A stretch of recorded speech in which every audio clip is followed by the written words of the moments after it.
Ads లేకుండా latest episodes చూడండి.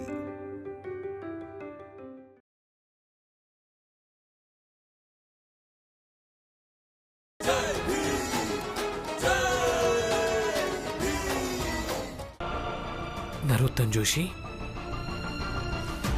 మీరే చెప్పారు కదా మా వాళ్ళందరి ఆయుష్ కూడా తగ్గిపోవటం మొదలైంది అని.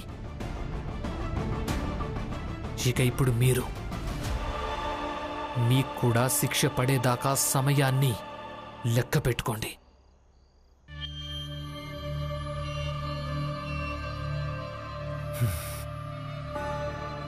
ఈ గడియారం నీ దగ్గర ఆధారంగా ఉంటేనే అప్పుడే కదా శిక్ష వేయించగలవు భీమరావు. మీరందరూ వెళ్ళండి, వీడి సంగతి నేను చూసుకుంటాను.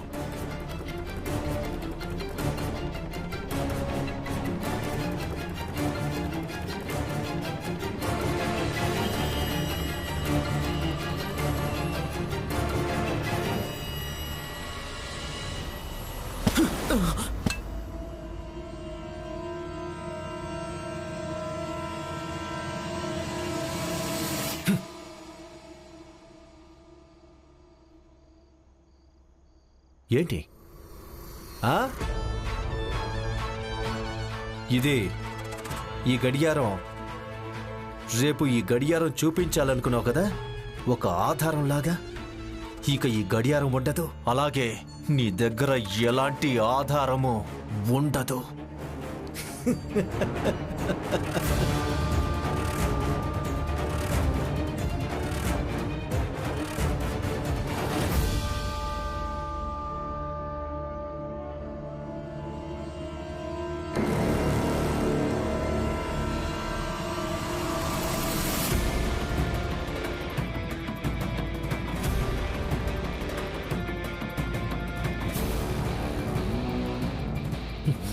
భీమరావ్, నీకు ఎంత ధైర్యం! నువ్వు నా చేతినే పట్టుకుంటావా? వదులు, నా చెయ్యొదులు. నరోత్తమ్ జోషి గారు, మీరీ పోరాటాన్ని ప్రాణాల మీదకు తీసుకొచ్చినప్పుడు మరి నా ధైర్యం ఆకాశం దాకా చేరుకుంటుంది కదా. ఈరోజు మీ భ్రమ మొత్తం తొలగిపోతుంది. మీరే అందరికంటే పెద్ద బలశాలి అన్నది. చెయ్యి విడిపించుకోండి, చెయ్యి విడిపించుకోండి. అలాగే గడియారాన్ని తీసుకుని వెళ్ళండి. నేనిప్పుడే ఈ క్షణమే ఈ కేసులో ఓడిపోతాను. అవునా? చూడు, నేను ఎలాగో చిన్న జాతి వాళ్ళ మాటల్ని పెద్దగా నమ్మను, కానీ ఆలోచించి మాట్లాడు. ఒకవేళ చేతిని విడిపించుకుంటే ఈ కేసు వాదించవా?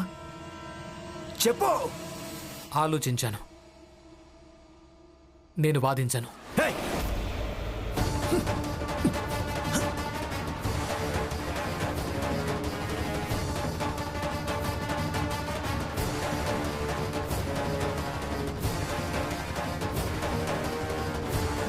ఏంటి నరోత్తమ్ జోషి, మీకున్న బలమంతా ఏమైపోయింది? మిమ్మల్ని మీరు పెద్ద బలశాలి అనుకునేవాళ్ళు కదా, ఇప్పుడేమైంది?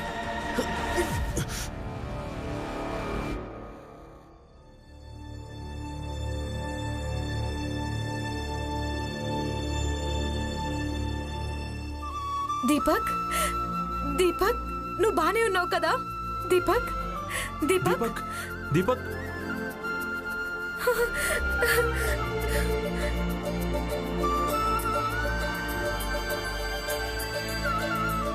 తెలియమ్మా, మీరు బానే ఉన్నారా?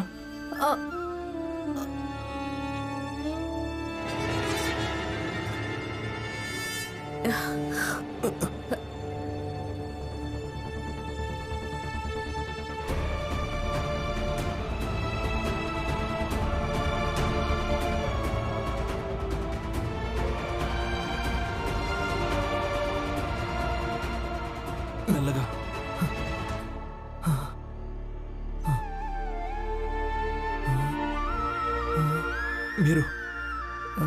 మీరందరూ మీరందరూ బానే ఉన్నారు కదా? చాలా తలనొప్పిగా ఉంది. అయ్యో చాలా తలనొప్పిగా ఉంది నా తల. మీరందరూ బాధపడకండి, మేమంతా మీకు తోడున్నాం. ఏం జరిగింది? దీపక్కి జ్వరం వచ్చినట్టుంది. అయితే కూర్చునే ఉండండి. మీ భీమ్రావు వస్తాడు కదా, వైద్యం ఎలా చేయిస్తాడో వాణ్ణే అడగండి. భీమ్ ఎక్కడికి వెళ్ళాడా? పిన్ని, భీమ్ బయటికెళ్ళాడు. నేను ఇప్పుడే వాడిని పిలుచుకొస్తాను.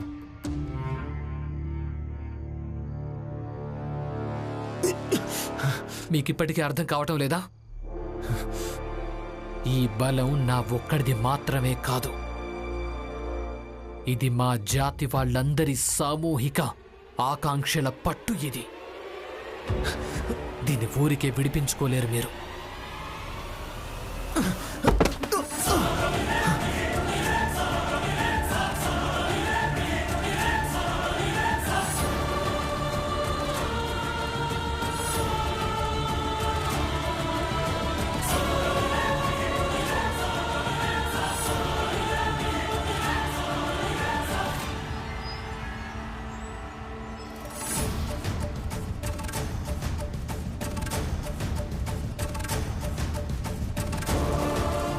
ఇది మీ గడియారం.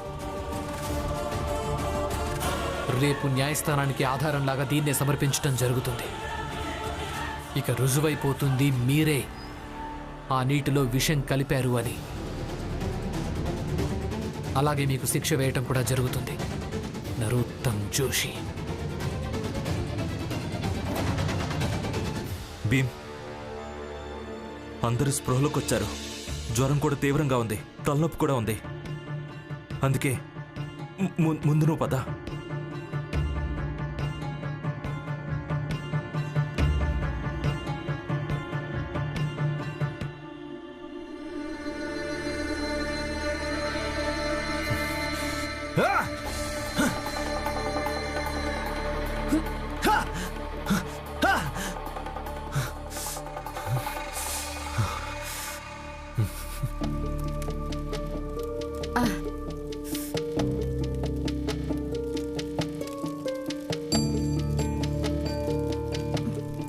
డబ్బా ఎక్కడ పెట్టాను నేను?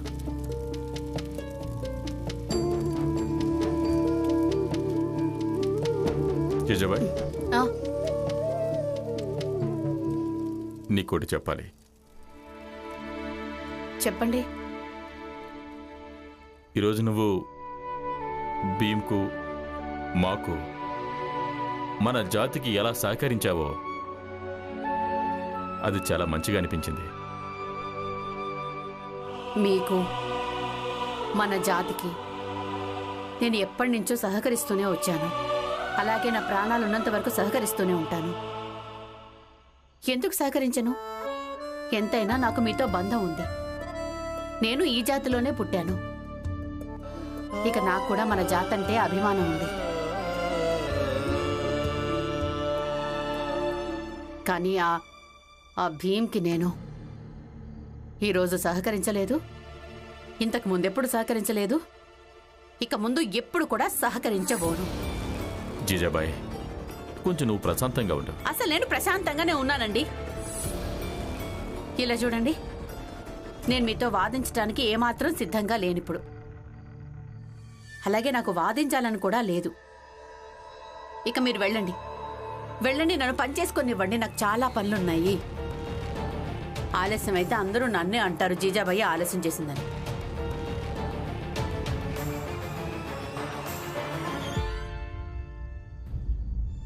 జీజాబాయ్, ఆ రోజు కోసమే నేను కూడా ఎదురు చూస్తున్నాను. ఏ రోజు భీమ్ నీకు ఒప్పనిపిస్తాడా అని.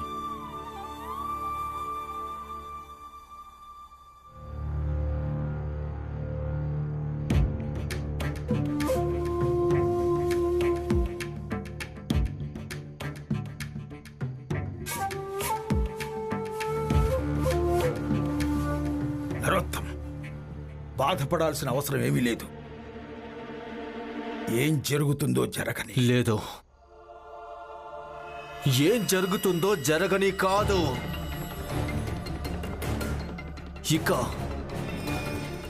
ఇప్పుడు నేనేం కోరుకుంటానో అదే జరగాలి. ఎంత డబ్బు ఖర్చు అవుతుందో అవని, మా ఇంటి నుంచి డబ్బు మొత్తం తీసుకొస్తాను. కానీ ఈ భీమరావును కేసులో మాత్రం గెలవనివ్వను. అలాగే నేను ఈ చిన్న జాతి వాళ్లకు ఎలాగైనా సరే వైద్యం జరగనివ్వను.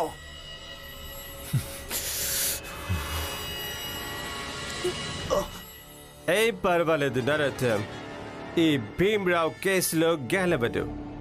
నేను లాయర్ని, ఇంటికి రమ్మన్నాను. పద, ఇంటికి పద.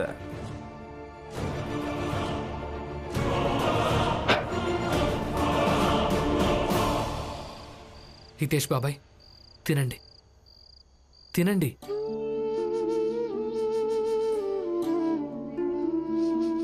ఇప్పుడు మీకు మంచిగా అనిపిస్తుంది. కొంచెం కొంచెం.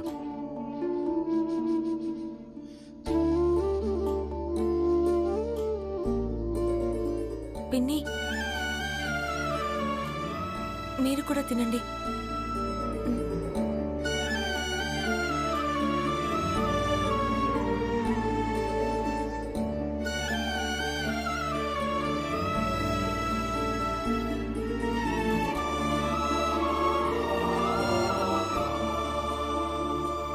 రమా, ఇక నేను ఇంటికి వెళ్ళిపోతాను.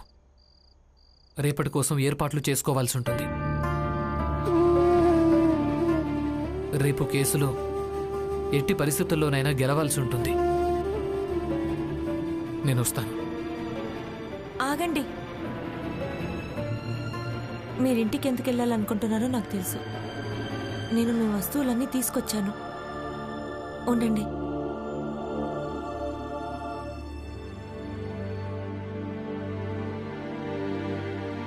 తీసుకోండి. ఇందులో మీ వస్తువులన్నీ ఉన్నాయి. పక్కకు వెళ్ళి కూర్చోండి. రేపటి కేసు గురించి ఆలోచించొచ్చు. నేను భోజనం తెస్తాను.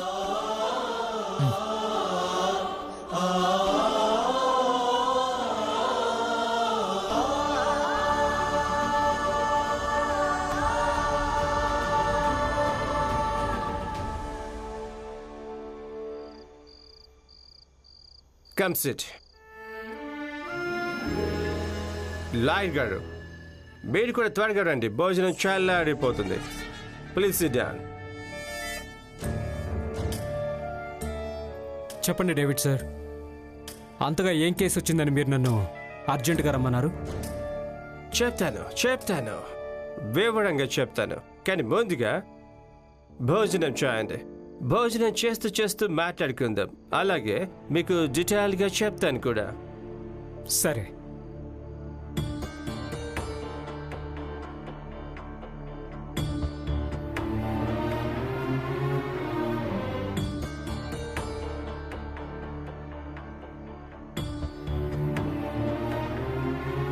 నరోత్తం,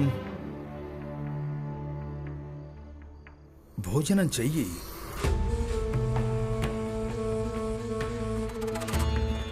భోజనం చేయండి నరోత్తం.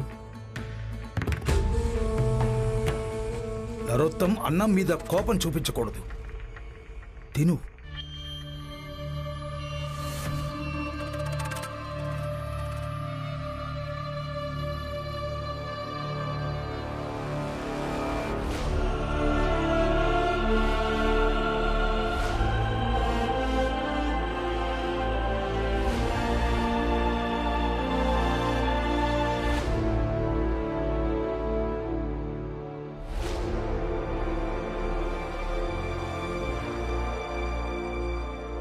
ఇక ఇది జరిగింది.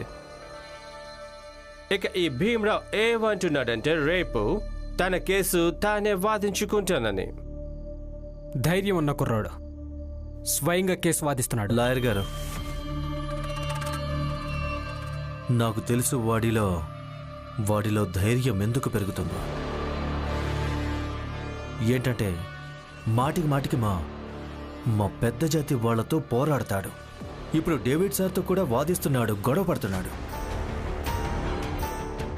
ఇక నిజం ఏంటంటే ఎన్నోసార్లు వాడు మా మీద గెలుస్తున్నాడు కూడా. అందుకే వాడిలో ధైర్యం పెరిగిపోతుంది. నరోత్తం, నువ్వు ఇది మర్చిపోకు, వాడు ఎప్పుడు కూడా పొరపాటునే గెలుస్తున్నాడు.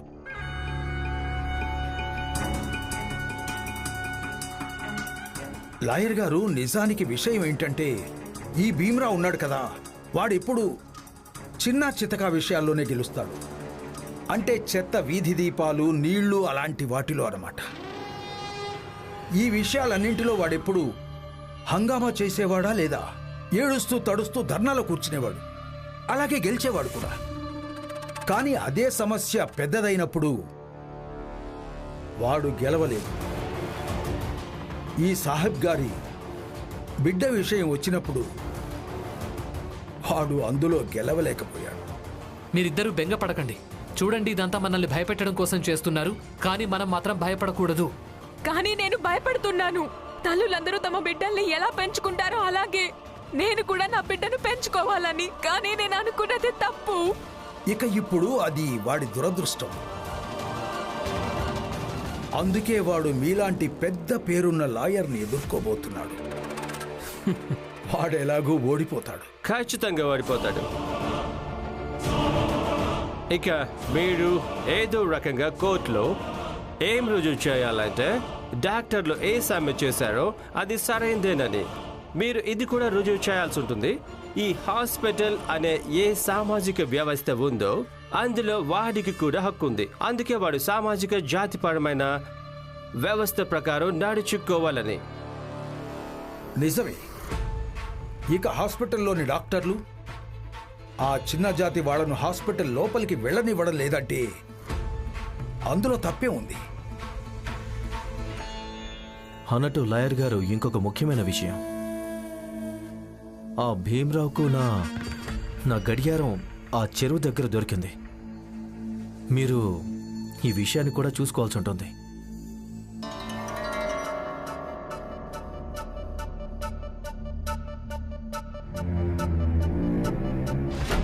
లాయర్ గారు, నేను చెప్పింది మీకే.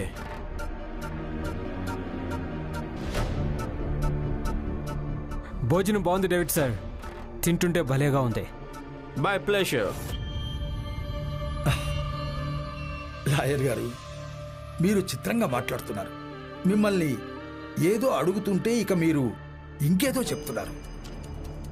మీరే చూడండి, నరోత్తం మీకు ఒక విషయం చెప్తే మీరు దానికి జవాబు కూడా ఇవ్వలేదు. గెలుపోవటంలో నిర్ణయం న్యాయస్థానంలో జరుగుతుంది. ఇక అది రేపు జరుగుతుంది.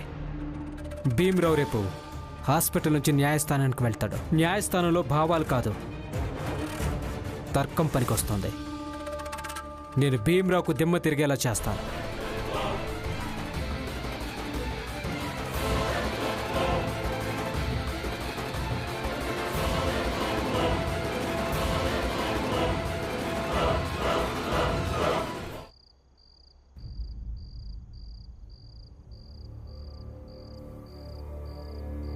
ఇదిగోండి.